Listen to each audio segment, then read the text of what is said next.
Good Shabbos, everybody. It's Cantor Blatt.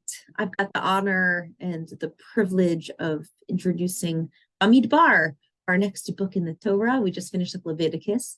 If you had the opportunity to watch or participate in the Saturday morning service this past Saturday, you would have heard the bar mitzvah boy chant so beautifully, Chazak, Chazak, Venit Chazek, strength, strength, and may we all be strengthened.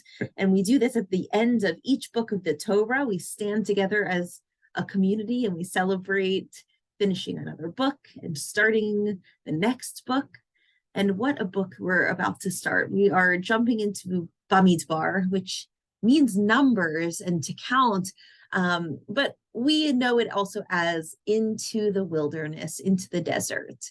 And so the Jewish nation has received a lot of laws in Leviticus, a lot of commandments in the book right before Bamidbar. And now we're going into the desert and we are starting off on another journey. We're really going and diving in as a Jewish people. And one of the things that happens in Judaism, in our history, is at the very beginning of a journey, you'll see a census, you'll see the counting of the Jewish people. You'll also see this mentioned at the very beginning of our Torah story when God is speaking to Abraham, how his people, the children that will come from him in the time to come, will be as numerous as the stars in the sky, and are so numerous that they can't even be counted. There's two references to counting the Jewish people. And so what's so interesting to me is actually counting Jewish people can be a positive and it can be a negative. When we are counting a minyan, for example, we're not supposed to count with numbers, the Jewish people. Instead, you might refer to a sentence that has exactly 10 words in it, and you give each person a different word in that sentence to make sure that you have 10 people for the minyan. But we're not actually supposed to count Jewish people with numbers. And yet, at several points in the Torah, we see that there's this census being taken. We are checking in with the number of people that are about to start on a journey with us.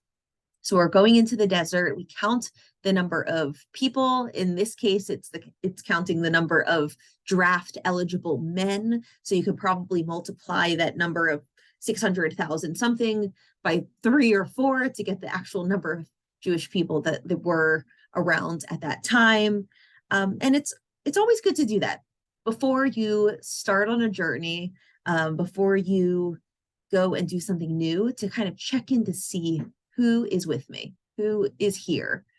As a camp counselor back in the day when I used to work at Camp Louise, we'd always do a count off with our children before we would leave the bunk or leave any activity. And it gives you a peace of mind to know who's with you, who you're missing, and make sure that everybody is counted for.